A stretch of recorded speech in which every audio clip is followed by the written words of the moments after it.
And welcome back to the NFLandU podcast. I'm your host, as always, Hayden Vassar, coming to you on Friday the 13th. Yeah, I had to check the date because I didn't know it. Week 15, people. Another completely filled NFL slate for you this weekend. And I see no better way to kick off this podcast than by talking about what happened Thursday night. We have another team clinching their division, people. The Jets at Baltimore. Baltimore wins a blowout, 42-21. Baltimore improves to 11-2 and have clinched their division. AFC North champions for the second year in a row, and are looking really, really good. Again, I know that's shocking. And the Jets fall to 5-8. So, if you didn't watch the game, you missed an absolute show by Lamar Jackson once again. It feels like every single week that's how we preface his games with, oh, look what he did this week. Oh, look at the show he put on this week. Well, this week he lit up the skies and the record books. Lamar Jackson went 15-23 for 212 yards, 5 passing touchdowns. I got sacked once and he rushed 8 times for 86 yards. You're thinking, wow, what a great night. Well, you know what he also did? He also broke Michael Vick's record for rushing yards by a quarterback in a single season. I think he did that on the first drive of the first quarter. Think about that. He broke the single season rushing record by a quarterback, and he still got like 3 games left. 2 or 3. I can't count. Anyway, he's still got a couple games to go. So he can not only break the record, he's going to completely shatter the record.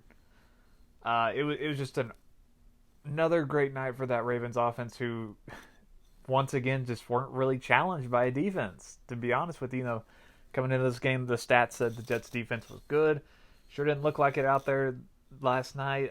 They were missing Jamal Adams, who didn't play. I think it was an injury, if I remember correctly. So that hurt them a bit, but it was just watching Lamar Jackson just pick different guys to get a touchdown. Oh, here's one to Hollywood Brown. Oh, here's one to the tight end. Oh, here's one to the third string wide receiver. It's just like, you get a touchdown, you get a touchdown. It was like watching a taping of the Oprah Winfrey Show. Everybody gets a touchdown. And it was just beautiful to watch. But, you sit there and watch all these crazy highlights. You watch Lamar Jackson tell his sideline that we're going for it on fourth down when they're up by like 20 points halfway through the third quarter.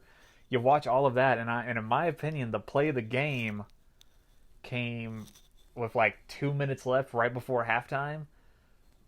With what happened with the Jets offense, they get down to the red zone. They're down 21-7. It's 4th and 2, and they decide to go for it. And I think that was the correct call. You want to have some kind of momentum here, and they go for it, and they don't get it. And I thought that was a massive swing and a miss that really kind of almost put a nail in their coffin. And at that moment, I kind of thought this game probably isn't going to go well from here on out for them. That was the play of the game, in my opinion. And after that, they get the ball back one more time before halftime, and Darnold throws an interception, and I thought, well, there's the death knell. And it kind of was, because, they only put up 7 points in the first half to make it 21-7 going into halftime, and then the Ravens just continued the route in the second half, and they're up by well over 20, 25 points going into the fourth quarter. And the Jets offense was really only able to get moving because the Ravens really kind of stopped trying. It's a blowout. I mean, why would they try, Jets defense looked confused. Their offense didn't get moving well into the fourth quarter. Like I said, once it was well established, it was a blowout. It just was not a good night for the Jets. It just wasn't their night. You were asking them to keep pace with this high-flying Ravens offense, and that's a tough ask for any team. That's why I'm not going to sit here and down the Jets for it, because we've seen way better teams than them, try and fail, to go shot for shot with this Ravens team. And it just hasn't worked. But I'm not going to sit here and down the Jets. They at least tried. You get a cookie. You tried. Here's your tried cookie on Thursday Night Football. I do think the good news from this game is this was the last Thursday Night Football game we have to sit through this season. So, hallelujah to that, am I right? Final notes on this one, because it was a blowout and we won't really talk about it much.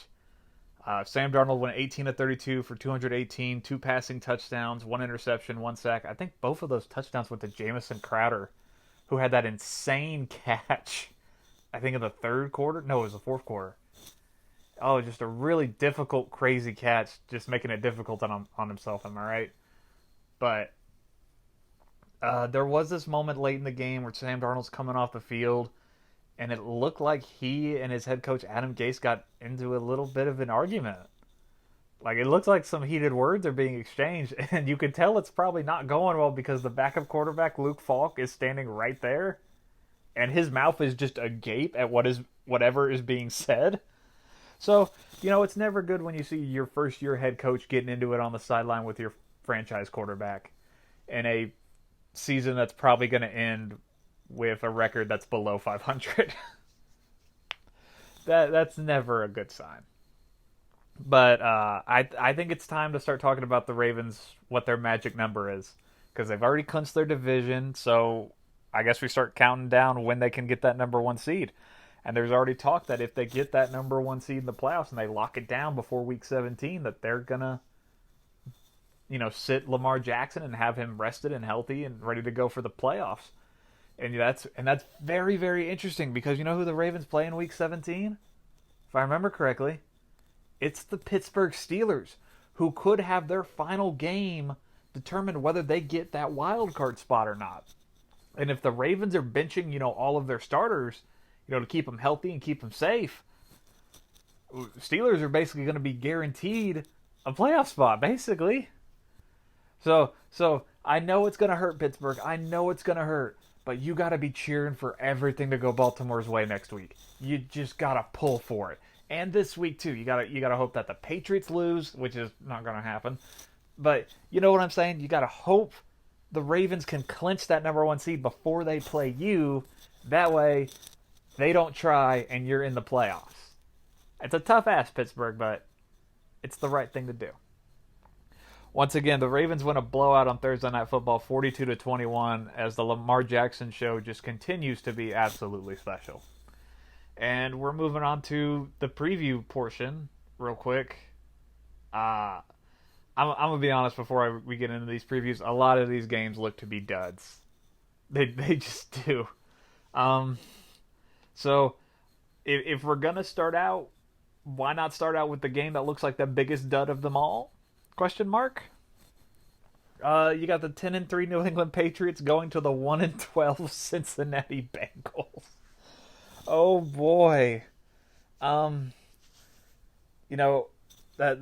main focus on this game, the storyline narrative is, Patriots were caught filming the sideline of the Bengals last week, and that's really the only storyline for this game. Nobody is taking this game seriously at all whatsoever, including me. I mean, it's the Bengals, man. It's the 1-12 Bengals.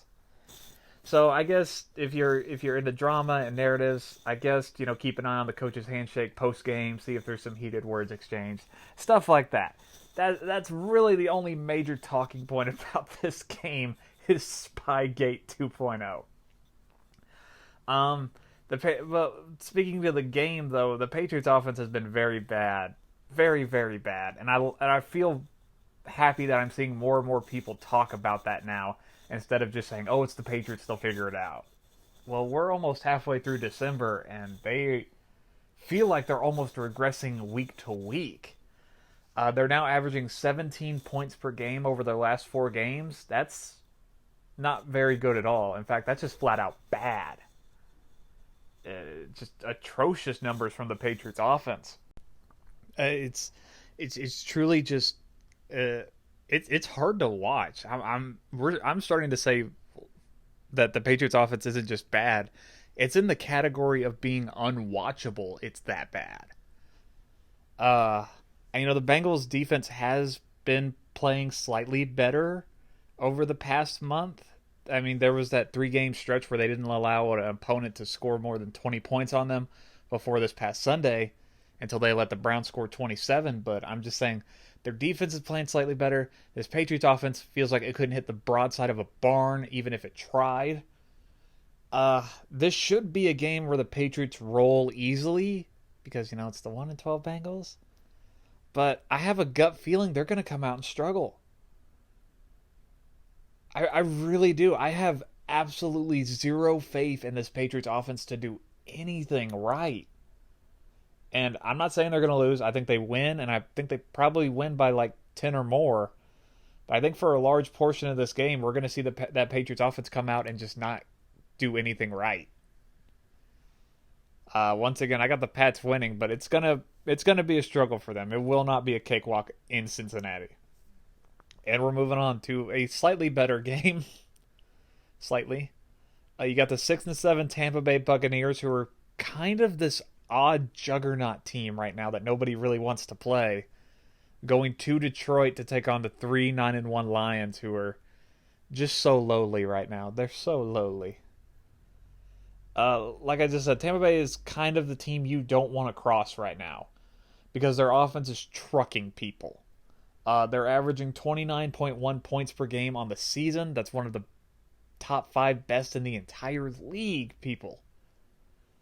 Now, I say that, but you have to understand the Buccaneers offense is hurt a little bit. Mike Evans sounds like he's probably done for the year with a hamstring injury.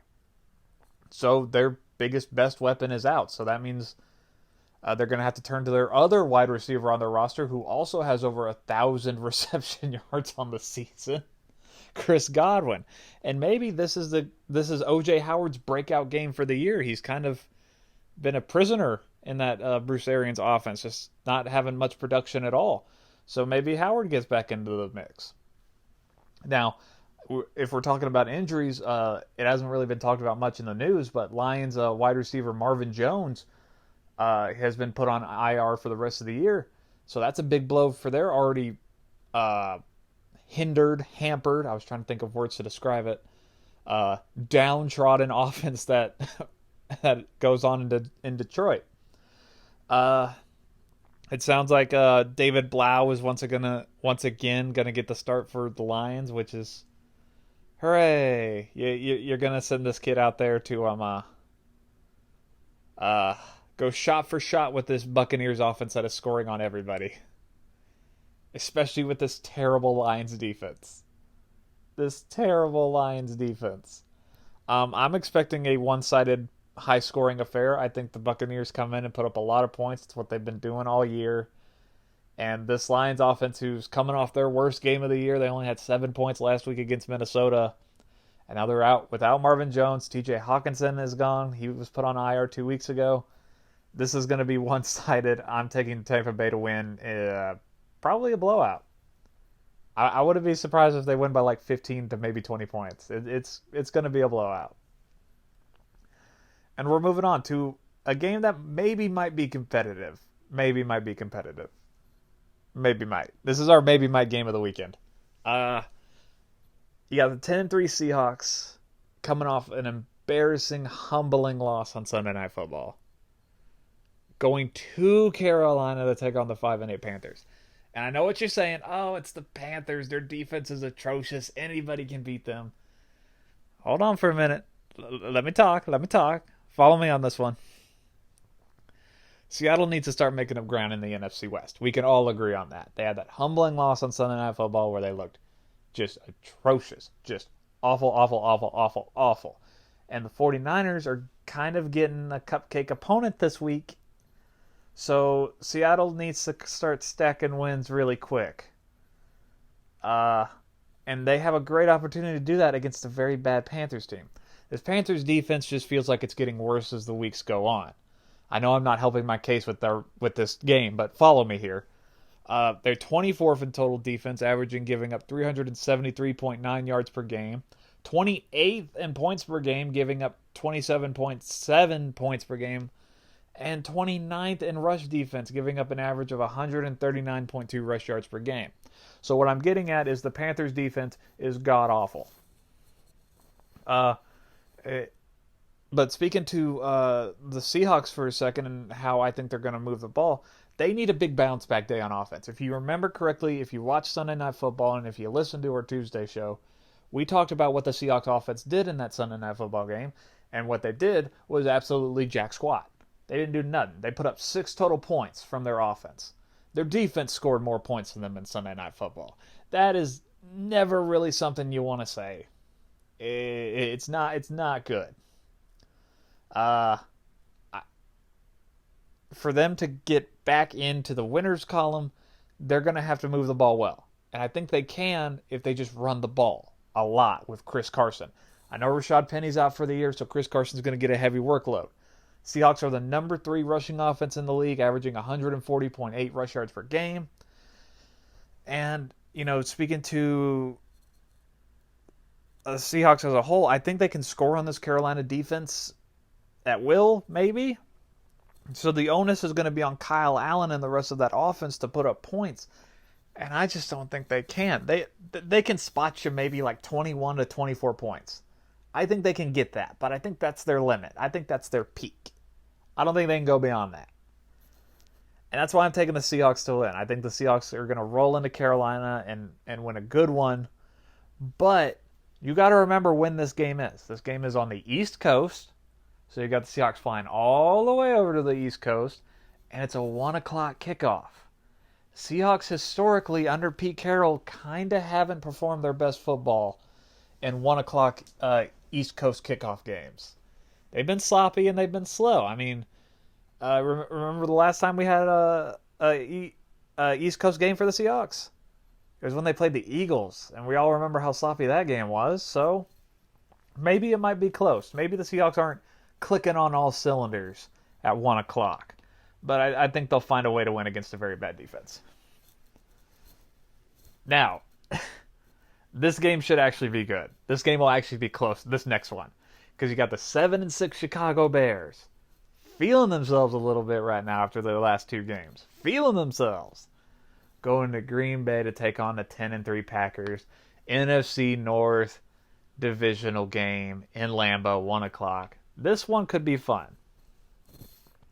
And I can already tell. I can feel you rolling your eyes as I'm saying this. This looks like a mismatch on paper. Oh, the Bears have been awful all year. Why are you hyping them up like this? This looks like a mismatch on paper. I think this game's going to be a lot closer than people think. I really do. Bears feel like they have turned a corner, especially from Mitchell Trubisky, who has now strung together 2 great games back to back.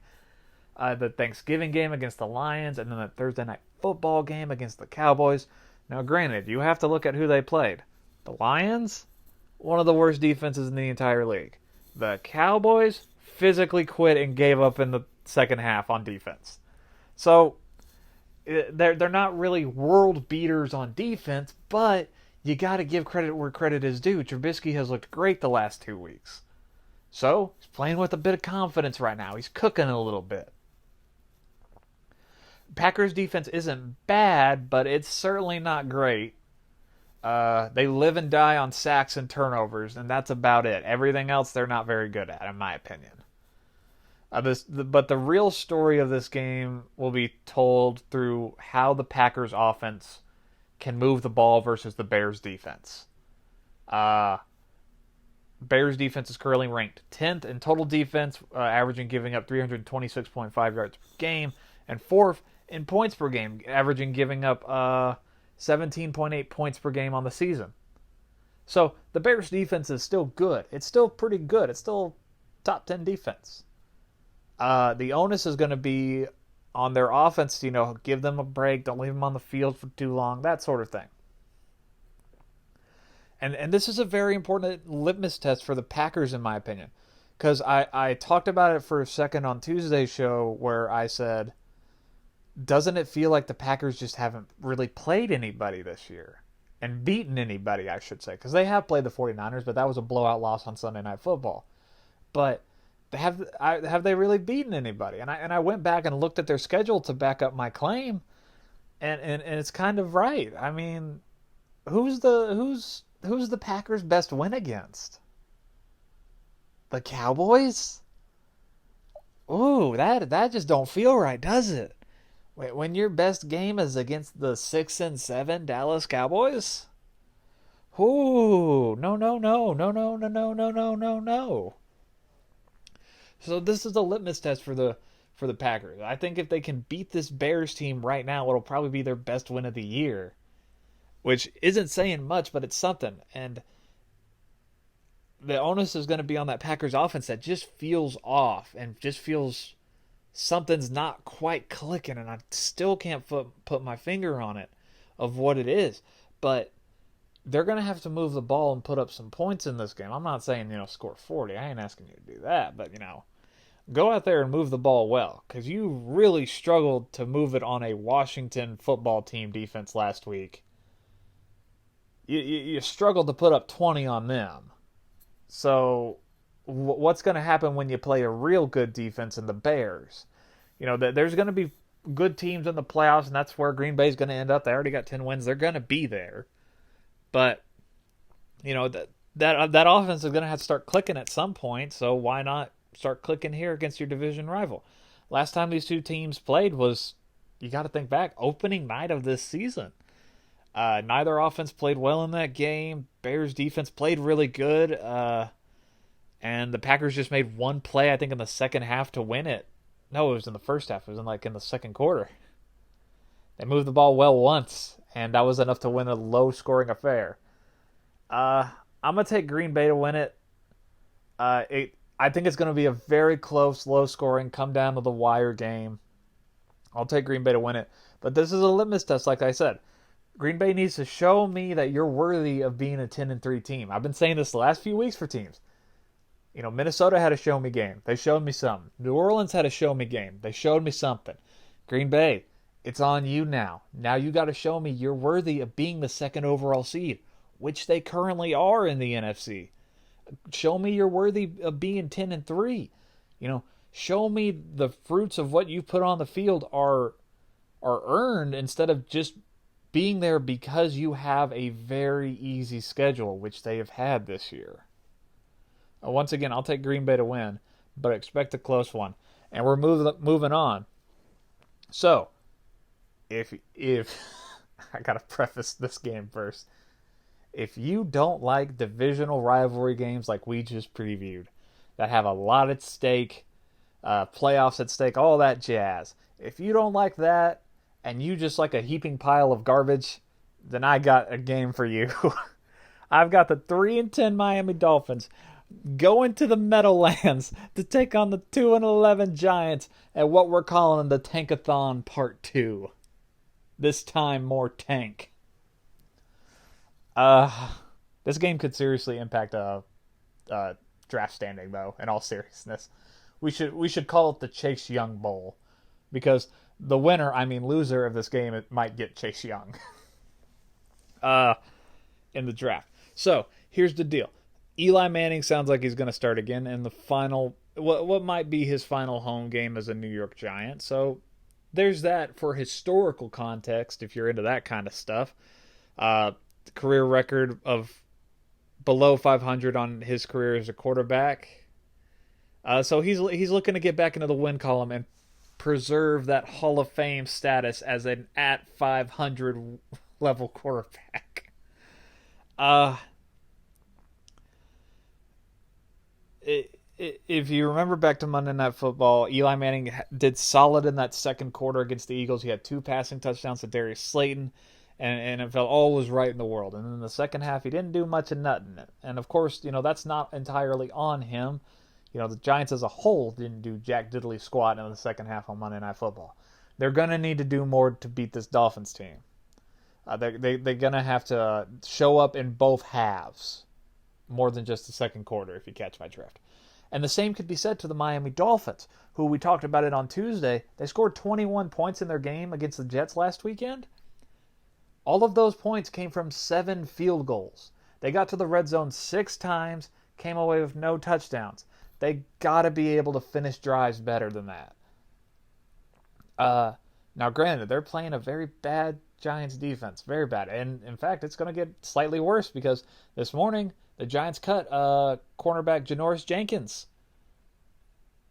So their defense is going to be slightly worse than normal, if that's even a thing. But both these teams really struggled to move the ball last week in both of their games. And it's interesting because, they both have bad defenses too. So these two teams have terrible defenses. The Giants rank 28th in points per game that they give up on defense, 27.8 a game. And the Dolphins rank dead last in points per game that they give up on defense, giving up 30.7. So this is either going to go one of two ways. It's either going to be a slop fest where both teams combine for 300 total yards of offense, and the final score is that of 13-14, or it's going to be a beautiful dumpster fire where the final score is 34-31. There's like 3 to 5 turnovers combined, and it's just a beautiful fire.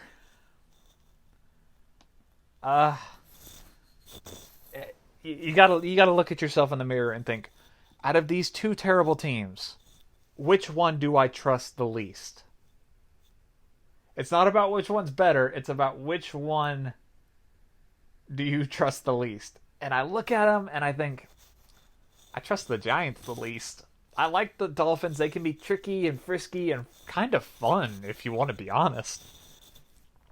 When Ryan Fitzpatrick is your leading rusher in more than like 2 to 3 games this season, you know the Dolphins are just wilding out, man.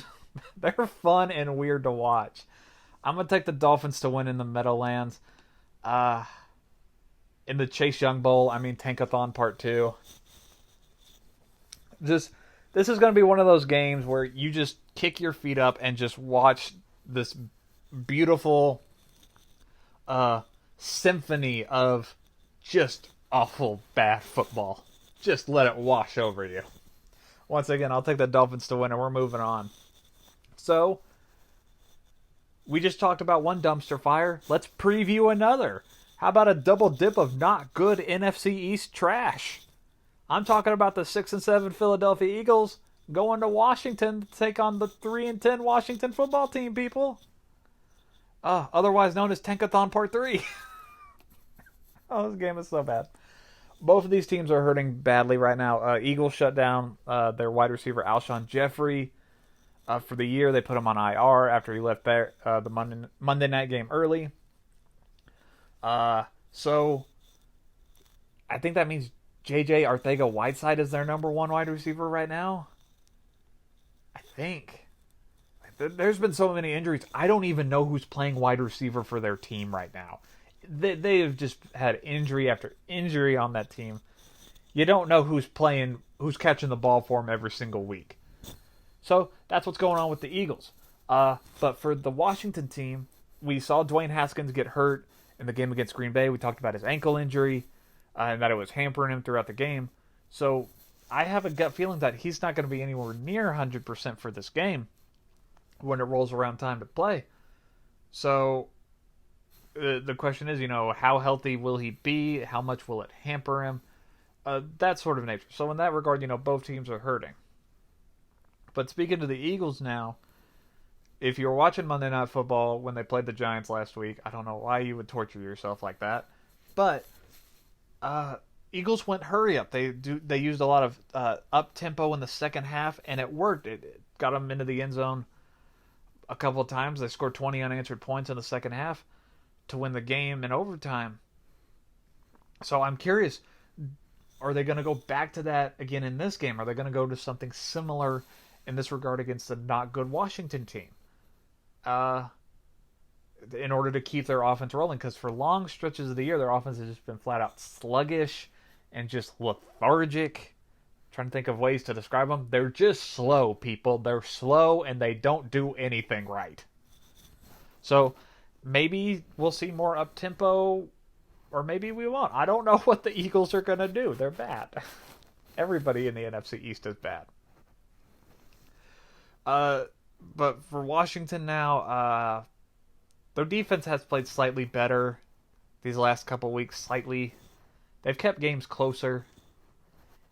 It's hard to say positive things about teams like Washington. And just like the Giants, too, and the Dolphins, who combined for, 5-6 wins total on the year? It's hard to say positive things about these teams. I'll take Philly to win. I wouldn't be stunned if Philly lost, though. I really wouldn't. because this has all the makings of a trap game. You know, on the road, 3-win team. They got their big divisional matchup with Dallas next week, which is probably going to decide the division. I wouldn't be stunned if Philadelphia loses. I really wouldn't be. It's just the nature of the NFC East beast in 2019. But I'm taking Philly to win, but expect it to be as ugly as possible. Just that's what you should expect. Just expect it to be as ugly as possible. Final score of like 17-16 ugly. Just that kind of ugly. Okay. That was a bad game, and we can all agree on that. So let's talk about maybe a fun game. Does that sound good to everybody? That sounds great to me. You got the 5-8 Denver Broncos coming off arguably their best win of the year by far, going to Kansas City to take on the 9-4 Chiefs. And I can already hear you rolling your eyes. That game don't sound fun. Why would we care about the Broncos? They can't hold on to a lead to save their lives. They can't, and that's what makes them fun. Anyway, Broncos aren't a gimme game anymore. They just aren't. Drew Lock has made them a team that's somewhat competent. I'm trying to just put out a baseline level. They're somewhat competent and can move the ball and score. I mean, just ask the Texans. They overlooked the Broncos and got blown out on their home field. Drew Lock has this team moving right now. He's got them cooking. Over 400 passing yards since he became the starter 2 weeks ago, and 5 total touchdowns in his first 2 games. Translation, the kid is cooking. Now, this is a big test for him. The biggest test of his young career so far. He's got to go on the road to a divisional rival who is playoff bound and who will easily win their division. In the freezing cold, kid's going to have to show up and play well. I'm not asking him to throw for 300 yards and 3 touchdowns again. I'm not asking him to do that. I'm just saying he's going to have to show up again. And he's playing a Chiefs defense that has been playing pretty well the last couple weeks. I was really talking them up on a Tuesday show at how I've loved how they feel like they've transformed and are starting to become a well-rounded team, especially with their defense. I mean, for crying out loud, they walked into Foxborough and won on the back of their defense. That felt unimaginable a couple weeks ago, but now it feels like they could almost do it every week. That defense is playing solid football right now.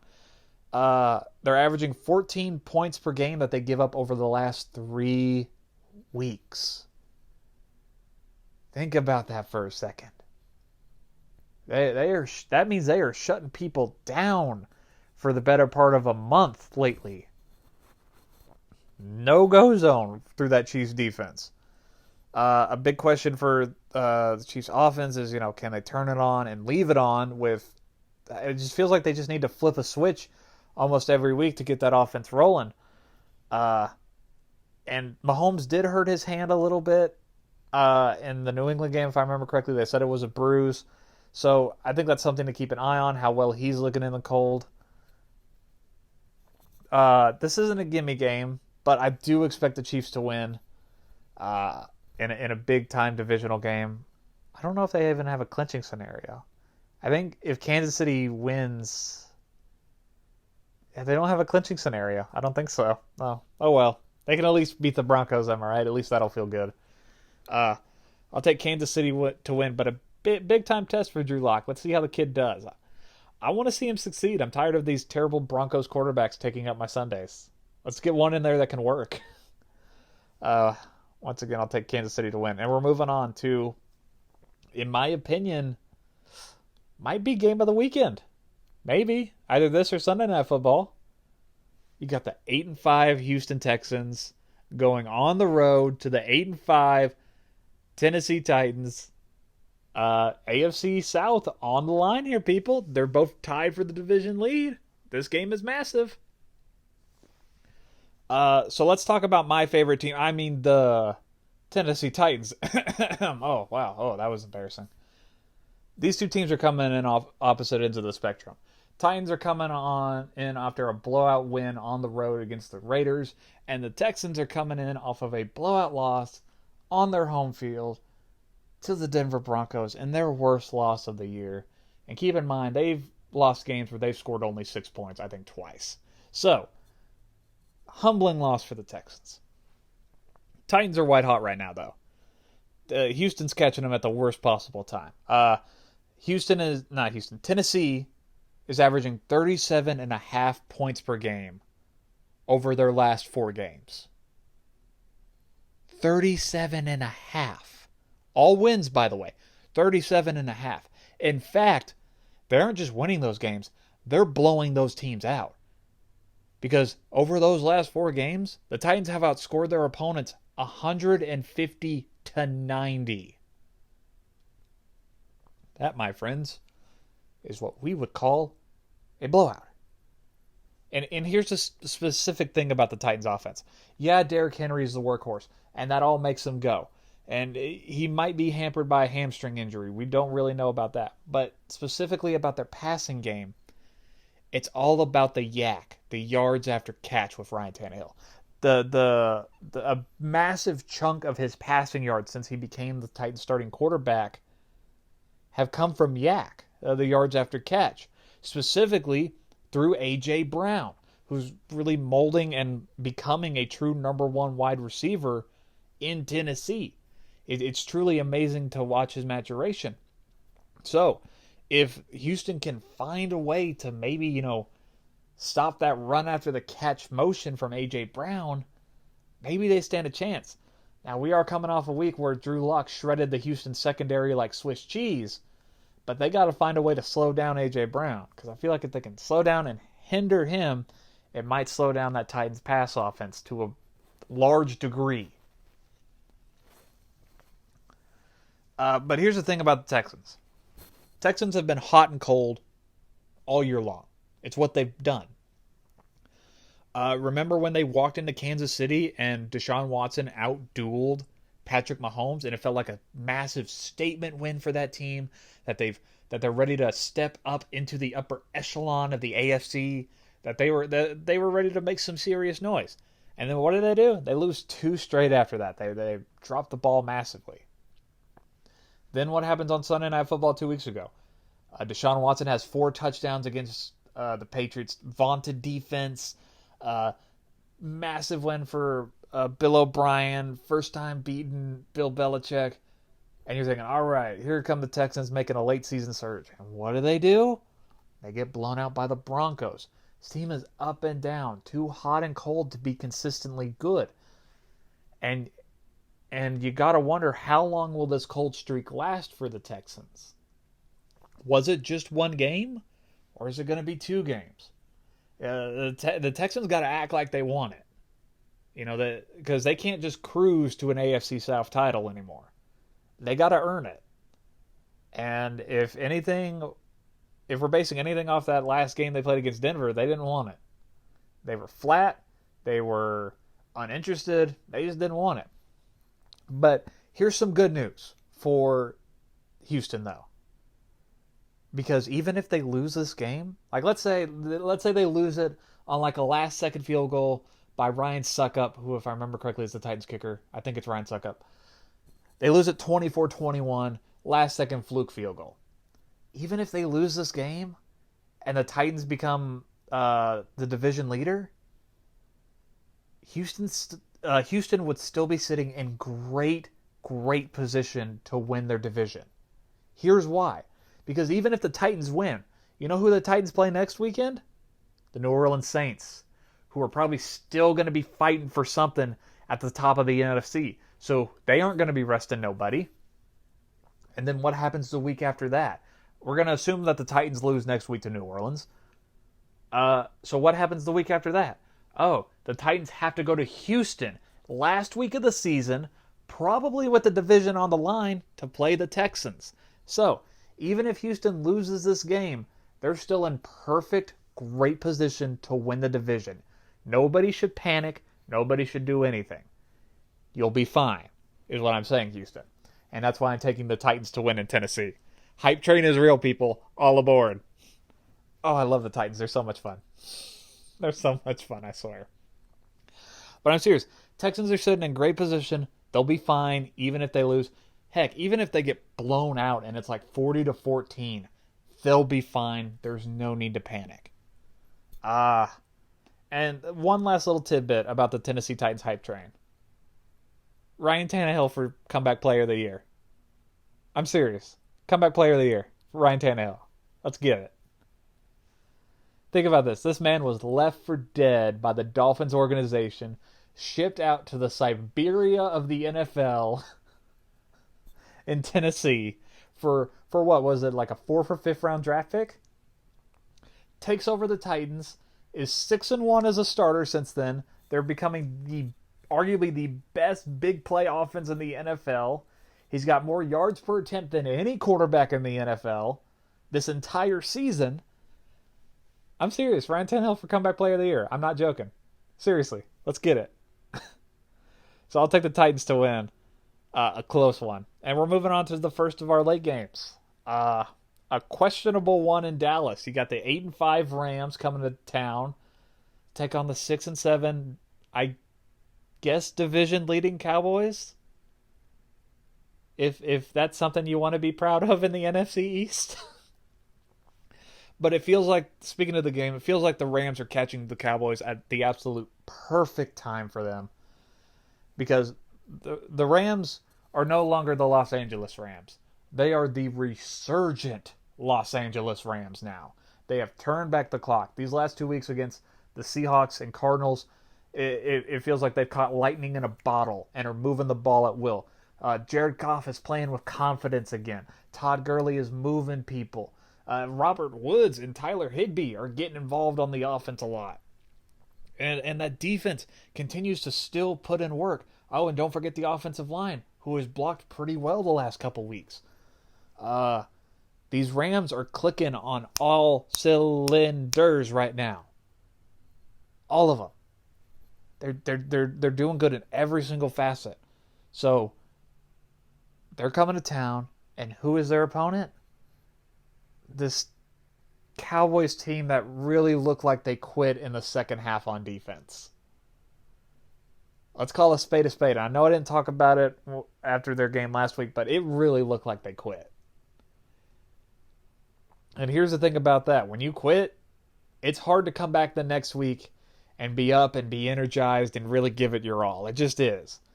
Once you quit, you're done. You're done for the year. It's hard to come back from that. But here's the thing about the Cowboys. You know, we saw Mitchell Trubisky throw for 3 touchdowns, rush for 1 touchdown, look like Lamar Jackson on that touchdown run against this Cowboys defense. And they're still in the top 10, if I remember correctly, in terms of stats. And they're still, ESPN has them as the number 1 offense in terms of stats. It's like every single statistical metric says this Cowboys team isn't just good. It says this Cowboys team is great. That 6-7 record they have says otherwise. That 6-7 record says they're pretty bad. You know, it's crazy to think that coming into this game, the quarterback that has the hottest hand right now is Jared Goff. If you had told me that a month ago, I would say no way. But November was not kind to Dak Prescott, who really hasn't played well the last couple weeks. In fact, nobody's really playing well on that Cowboys team at all. Rams are catching the Cowboys at an absolutely perfect time. Cowboys have not, I repeat, have not beaten a team with a winning record the entire season. And look what the Rams have. A winning record at 8-5. This is a slam dunk. Rams win.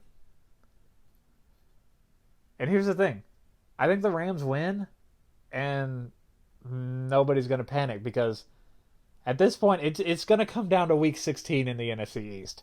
Whoever is lucky, or I guess the word would really be unlucky enough to win the NFC East, is going to win that game in Week 16. So, this guy's not really going to fall for Dallas. They'll still say, we're in great position. We're going to win the Super Bowl. It's what they've been saying after every terrible loss lately. I'll take the Rams to win.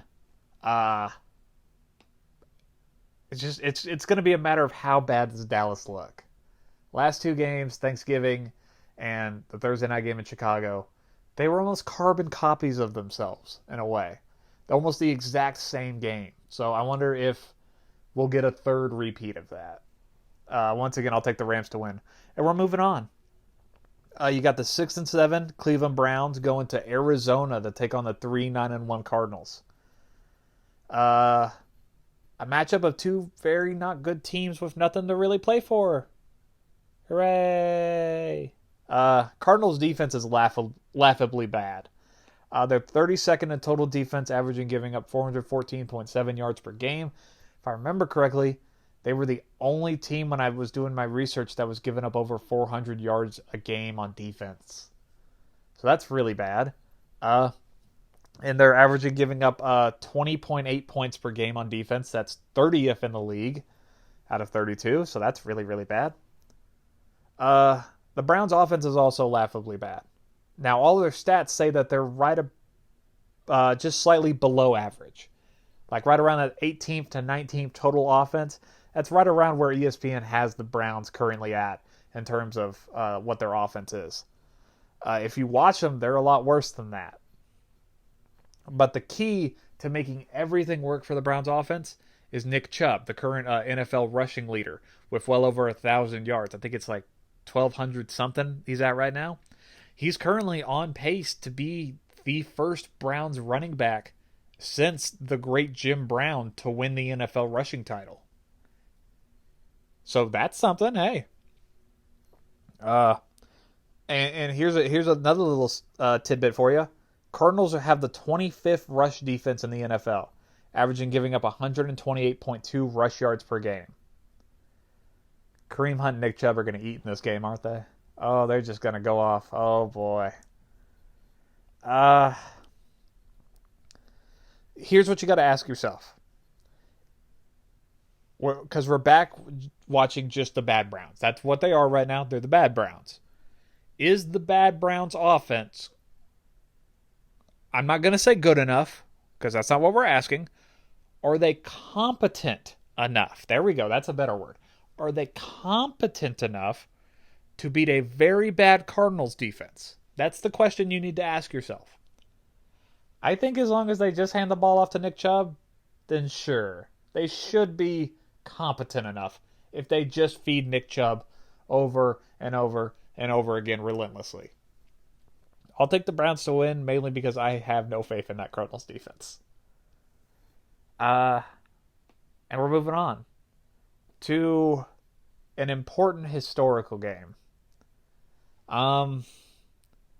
So in case you've had your head in the sand, is not really a nice way to say it, but if you haven't been paying attention to the NFL lately, these last couple of years, specifically the team in Oakland, they're moving.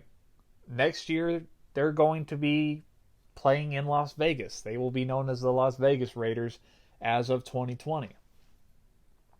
Leaving behind a storied, decade-filled history in Oakland, California.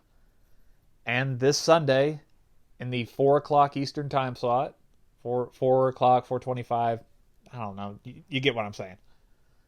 The Oakland Raiders will play their last home game in Oakland as they welcome the 4-9 Jacksonville Jaguars.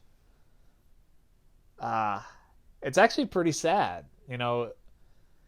because, for most of this decade, and heck, even these past 2 decades, the Raiders have been, a downtrodden franchise. They've had a couple good years, but, they're one of the big original clubs in the NFL. The John Madden, they've had so many Hall of Famers. They had the Super Bowls in the, what was that, the 70s or 80s? I really can't remember right now. But they're a very historic franchise for a reason.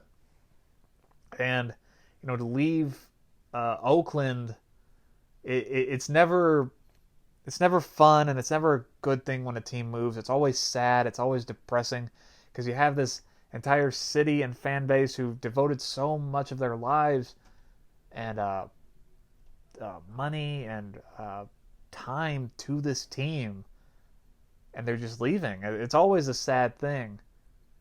And, it's one thing when it's like, the Rams, when they left St. Louis to go back to Los Angeles, the Rams had only been there for 20 years? Raiders have been in Oakland for entire people's lifetimes. and now they're just up and leaving. So it's always a very sad thing. But what better way to send them off than with a win, am I right? So let's all agree that we're pulling for Oakland this weekend, even if you hate them. The city of Oakland deserves one more win. Speaking of home games for the Raiders have been a different team playing at home. We had questioned that a little bit on Tuesday's show. They're averaging scoring 25.8 points per game at home this season at all home games. That's not counting the London game because I ain't counting that as a home game, even though they were technically the home team. We ain't counting that one. So 25.8 points per game as compared to 17.5 points per game on the road this year. So they're a different team at home, is what I'm asserting. They also have a record of 5-2 at home, with those losses being the Kansas City in week 2 and last week to the white hot Tennessee Titans. So Raiders are better at home, and then here comes, oh my goodness, the Jacksonville Jaguars. As we talked about it on last Tuesday's show, so we're not going to get back into the numbers of it. Jaguars have been the worst team in the NFL for the better part of, a month and a half? These last 5 games. They're getting blown out by everybody and their great-grandmother. So this is the perfect time for the Raiders to play them. Raiders have had trouble on offense. They've had trouble moving the ball a little bit. This is perfect for them. It does not matter what problems you have on offense or even defense. The Jags will make you look good. Now, a big question for the Raiders is, will Josh Jacobs play? He's got a shattered shoulder, which I don't even know why you would think about playing him. And I know it's your last game, but maybe protect your franchise running back. Maybe. I mean, you're not going to the playoffs, so just maybe protect Jacobs from himself. It sounds like he's going to play, but I don't think he should. So, Jags are getting blown out by everybody. Raiders are a better team at home. This feels like a recipe to send the Raiders off to Vegas on a high note. And more importantly, give the good people of Oakland one last win for old time's sake. What better way to win? What better way to send off the Raiders than with a blowout win over the Jags? I'm taking the Raiders to win, and they win it for the city of Oakland. And in all honesty, that should be the game you're watching at 4:25 Eastern. It's the last game at Oakland. It's going to be historic. Even if they go to the Las Vegas and they bomb, people will remember this game and what happens in it. And we're moving on to a slightly less emotional game. I know, I really grandstanded there. So you got the 4-9 Atlanta Falcons going on the road to take on the 11-2 San Francisco 49ers. Now, I want to take you into time machine for a little bit. We're gonna go a couple of years back to, oh God, what was that? 2016, 2017, the Super Bowl. Atlanta's playing New Orleans. Atlanta's white hot offense, with Matt Ryan as the MVP, is guided by their offensive coordinator. Who is it? It's Kyle Shanahan. And there were a couple decisions where they didn't decide to run out the clock, that let New England get back into the game. Atlanta chokes away a 28-3 lead. It's all been documented to death. New England wins the Super Bowl. After that, Kyle Shanahan then accepts the job as the San Francisco 49ers head coach. And here we are today. 49ers feel like they're en route to the Super Bowl at 11-2. And the 49ers have never really been the same since that Super Bowl. They had that one season where they went 9-7 and went to the playoffs, but they just haven't been the same since. That's why we're going to call it the Kyle Shanahan Bowl. 49ers are hurting, though. Richard Sherman jacked up his hamstring in the game against New Orleans at the very end. He's out for this game. Fred Clark, one of their defensive linemen, he's out for this game.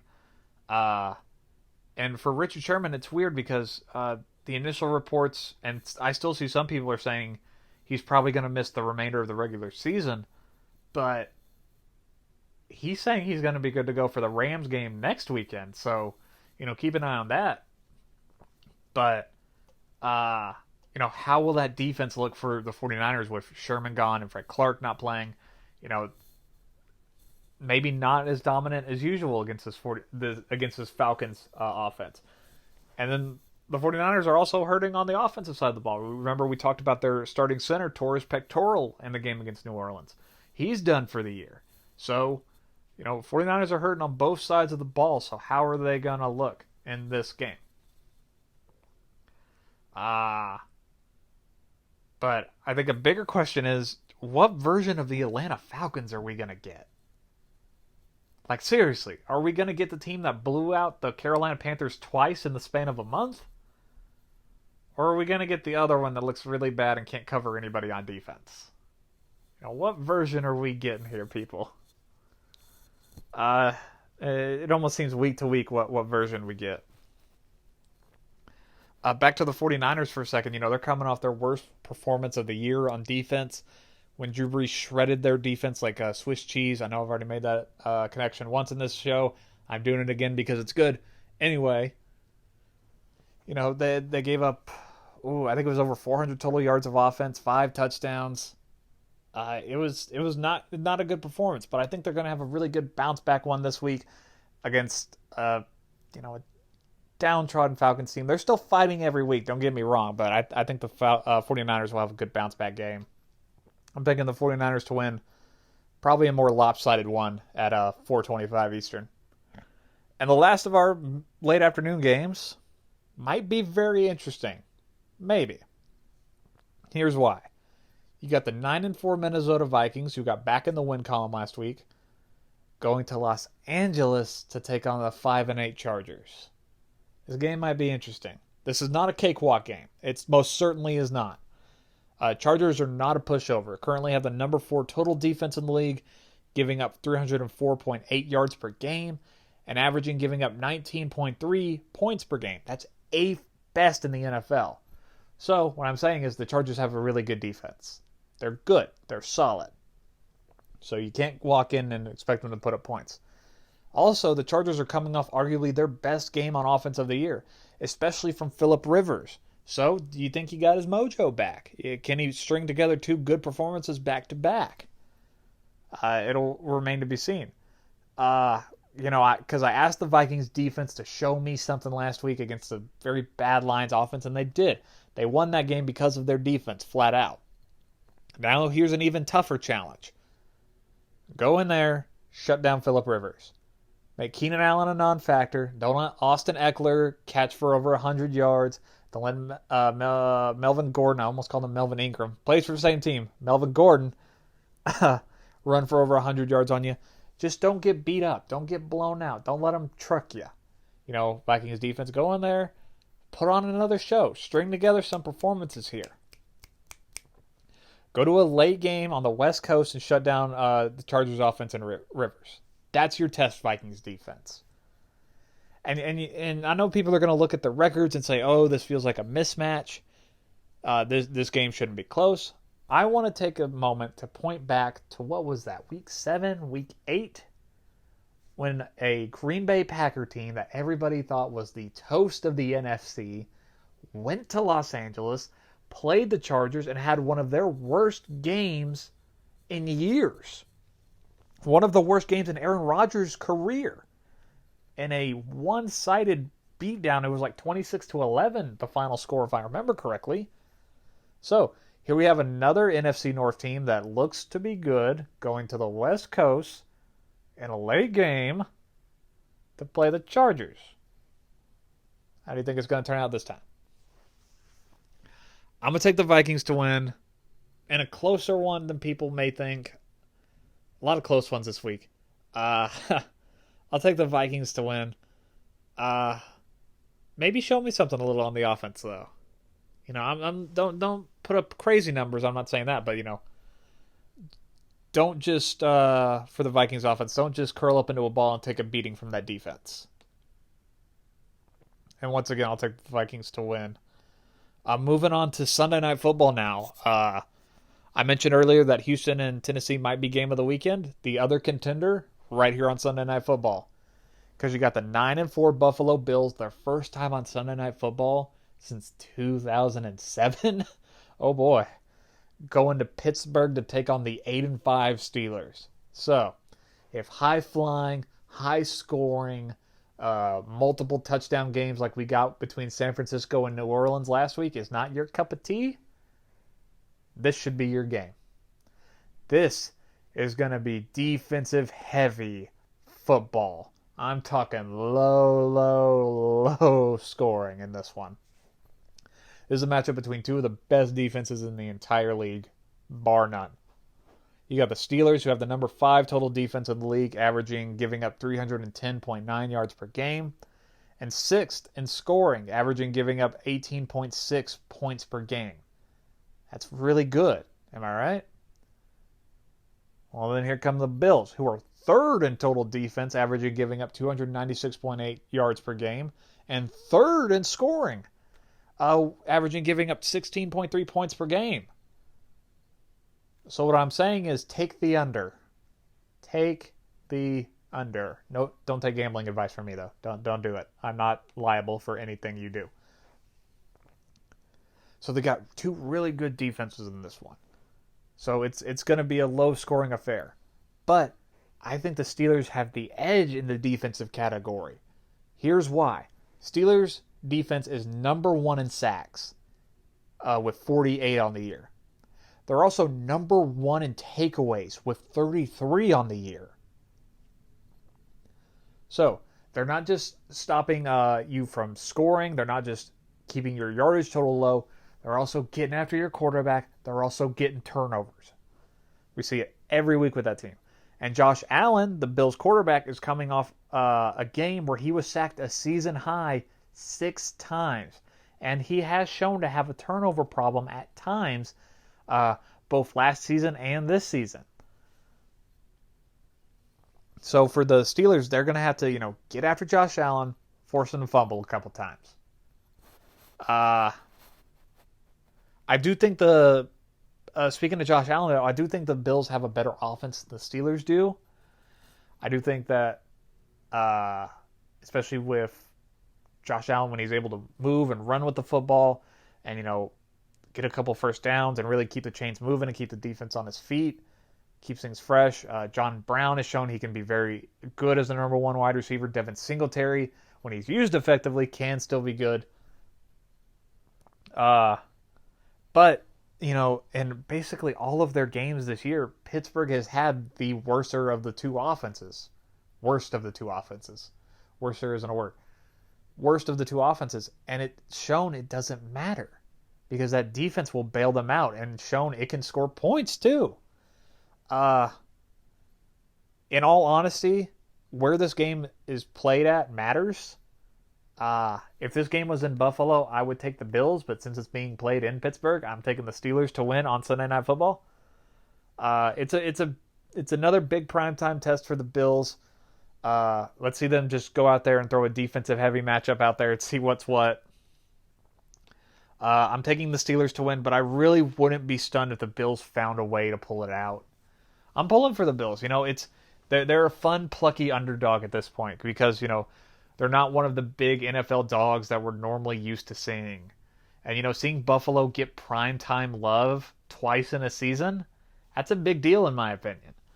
Like I said, they haven't been on Sunday Night Football since 2007. So it's nice seeing them get some respect. But I'm taking Pittsburgh to win. And we're moving on to the last of our games, Monday Night Football.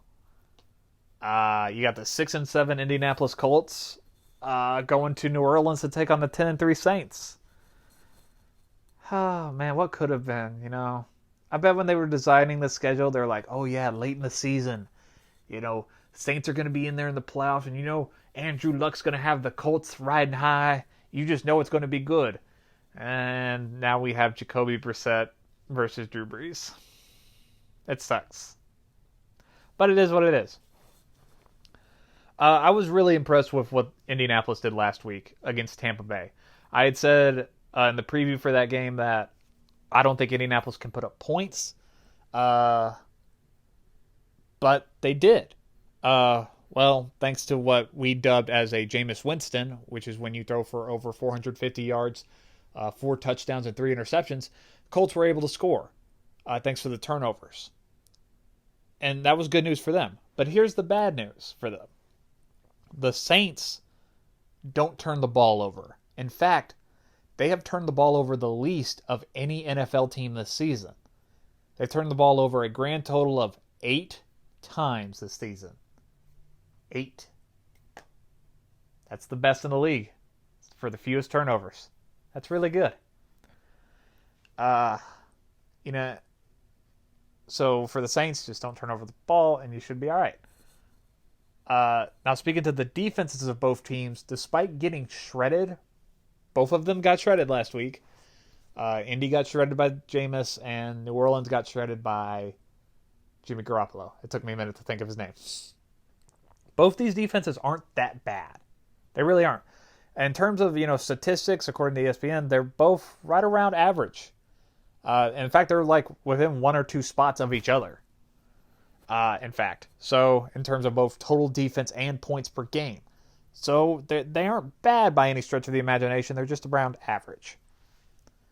But the story of this game, in my opinion, is going to be, can the Colts offense with Jacoby Brissett and the rest of that banged up team keep pace with Drew Brees?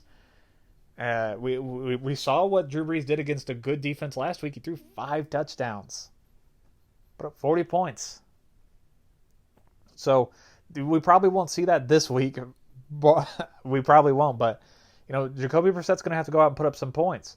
And we saw him from it last week. He had 2 touchdowns. He was throwing the ball downfield well.